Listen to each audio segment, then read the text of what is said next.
আমার প্রিয় পঞ্চম শ্রেণীর শিক্ষার্থী বন্ধুরা, তোমাদের সকলকে আমার চ্যানেলে স্বাগত জানাই। আশা করছি তোমরা সকলে খুব ভালো আছো।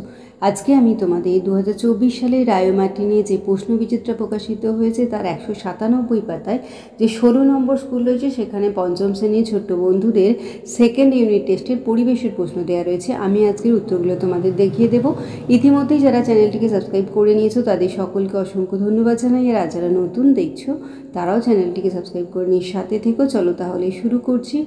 একের দাগের বলা হচ্ছে শূন্যস্থান পূরণ করো। 1.1 যে মূলের সাহায্যে উদ্ভিদ বাতাস থেকে সরাসরি অক্সিজেন নেয় তাকে শূন্যস্থানে লিখবে শ্বাসমূল বলে। 1.2 শিলাবতী ও দ্বারকেশ্বর নদীর মিলিত প্রবাহের নাম হলো শূন্যস্থানে লিখবে রূপনারায়ণ। 1.3 জওহরলাল নেহেরুর জন্মদিনে শূন্যস্থানে লিখবে শিশু দিবস পালিত হয়।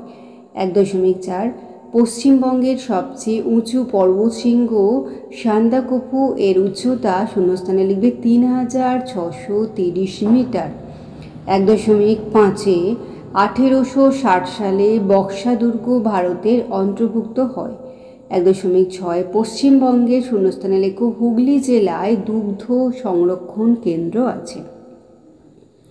2 দাগের দেখো সঠিক উত্তরটি নির্বাচন করো। 2.1 আজাদ হিন্দ ফৌজ গঠন করেছিলেন, এটা হবে গয়েরটা নেতাজি। 2.2 লেজে ভর দিয়ে খানিকটা লাফাতে পারে, খয়েরটা চ্যাং মাছ। 2.3 বারুইপুরের লিখবে যে গয়েরটা পেয়ারা বিখ্যাত। 2.4 ধান কাটা ও ঝাড়ার আধুনিক যন্ত্রটি হলো খয়েরটা হারভেস্টার। 2.5 ভারতের প্রথম শিক্ষামন্ত্রী ছিলেন খয়ের মৌলানা আবুল কালাম আজাদ। 2.6 চৈতন্যদেবের জন্মস্থান নদিয়া জেলার গয়েরটা নবদ্বীপে। 3 দাগের বাম স্তম্ভের সঙ্গে ডান স্তম্ভে মিলিয়ে লেখো। দেখো 3.1 চিংড়িখালি দুর্গের ধ্বংসাবশেষ, এটা হয়ে যাবে গয়েরটা ডায়মন্ড হারবার। 3.2 সূর্য সেন ছিলেন কয়ের মাস্টারমশাই। 3.3 ফুটবল খেলো, তাতে শরীর মন ভালো হবে বলেছিলেন উঙ্গয়েরটা স্বামী বিবেকানন্দ। 3.4 দেখো আবহাওয়া অফিস আছে, এটা হবে, এটা চয়ের দাগ নাম্বার দেবে, দুটো উঙ্গ হয়েছিল চয়েরটা, এটা হবে আলিপুরে। 3.5 প্রায় নিশ্চিহ্ন হওয়ার মুখে, এটা হবে খয়েরটা সরপুঁটি মাছ। 3.6 গান্ধী বুড়ি নামে পরিচিত ঘয়েরটা মাতঙ্গিনী হাজরা। এইবার আমরা চলে যাই 4 দাগের দেখো নিম্নলিখিত প্রশ্নগুলির একটি বাক্যে উত্তর দাও। 4.1 রেশম কীট পালনের জন্য কোন গাছের চাষ খুব জরুরি, এটা লিখবে তুঁত। 4.2 দুটি জিওল মাছের নাম লেখো, কই, মাগুর। 5 দাগের দেখো নিম্নলিখিত শব্দ ছকটি পূরণ করো। এখানে দেয়া হচ্ছে পাশাপাশি। 1 দাগের দেখো বক্সা অরণ্যের প্রবেশদ্বার, এটা হয়ে যাবে পাশাপাশি আলিপুরদুয়ার। 2 দেখো পশ্চিমবঙ্গের ম্যানগ্রোভ অরণ্য অধ্যুষিত অঞ্চল, 2টা হয়ে যাবে সুন্দরবন। 4 দাগের পূর্ব মেদিনীপুরের যেখানে কাজু বাদামের চাষ হয়, এটা 4টা হয়ে যাবে দীঘা। 5 নম্বরে দেখো পশ্চিমবঙ্গের যে জেলার পুরো অংশটাই পশ্চিমের মালভূমি অঞ্চল, 5 এটা হয়ে যাবে পুরুলিয়া। এখানে দেখো পুরুলিয়ায় 5টা ঘর দেওয়া আছে, একটা ঘর কিন্তু হবে না, ঠিক আছে। এইবার দেখো ওপর নিচে বলা হয়েছে। 1 দাগের পশ্চিমবঙ্গের যেখানে জাতীয় গ্রন্থাগার আছে, 1 এটা হয়ে যাবে আলিপুর। 3 দেখো পশ্চিমবঙ্গের যে জেলা মাটির পুতুল ও সরপুরিয়ার জন্য বিখ্যাত, এটা হয়ে যাবে নদিয়া। এবার আমরা চলে যাই 6 দাগের প্রশ্নে। দেখো নিচের প্রশ্নগুলি 2-3টি বাক্যে উত্তর দাও।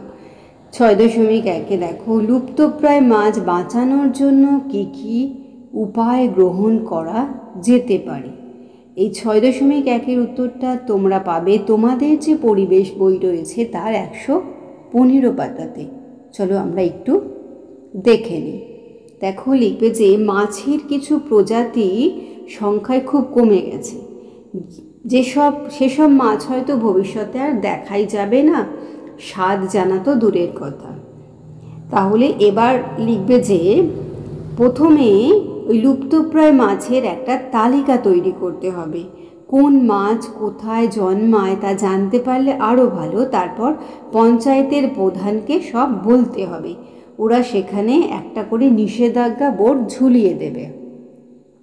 আর একটা হচ্ছে এই যে লুপ্তপ্রায় মাছগুলো হাটে কেনা বেচা বন্ধ করতে হবে, আর যদি কেনা বেচা কেউ করে তার জরিমানা হবে।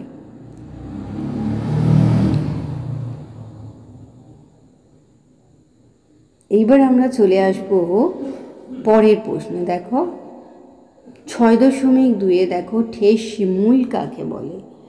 তোমরা লিখবে যে কোনো কোনো উদ্ভিদের কাণ্ডের গোড়ার দিক থেকে কতগুলো অস্থানিক মূল বের হয়ে তির্যকভাবে মাটিতে প্রবেশ করে, তাকে ঠেস মূল বলে। 6.3 প্রশ্ন দেখো পর্বতের মাথায় বরফ জমে কেন। এই উত্তরটা তোমাদের যে পরিবেশ বই আছে তার 67 পাতাতে পেয়ে যাচ্ছ।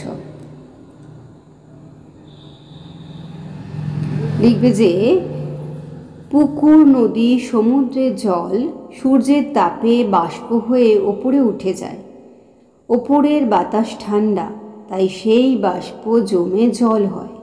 পর্বতের মাথায় ঠান্ডা বেশি বলে তুষারপাত হয়, আর তুষার জমে বরফ হয়ে যায়। এতটুকু লিখলেই হয়ে যাবে। তাহলে আমার প্রিয় পঞ্চম শ্রেণীর ছোট্ট বন্ধুরা, আজকে তোমাদের আমি 2024 সালে রায়োমার্টিনে যে প্রশ্নবিচিত্র প্রকাশিত হয়েছে তার 197 পাতাতে যে 16 নম্বর স্কুল রয়েছে সেখানে তোমাদের সেকেন্ড ইউনিট টেস্টের পরিবেশের প্রশ্ন দেওয়া রয়েছে, আমি তার উত্তরগুলো দেখিয়ে দিলাম। আশা করছি সকলেই বুঝতে পেরেছো। ভিডিওটি দেখার জন্য তোমাদের সকলকে অসংখ্য ধন্যবাদ জানাই। ভালো লাগলে লাইক করো, কমেন্ট করো, বন্ধুদের মধ্যে শেয়ার করো। আর আগামী দিনে নতুন নতুন ক্লাসগুলো পাওয়ার জন্য অবশ্যই চ্যানেলটিকে সাবস্ক্রাইব করে নিয়ে সাথে থেকো। আর তোমরা সকলে খুব ভালো থেকো।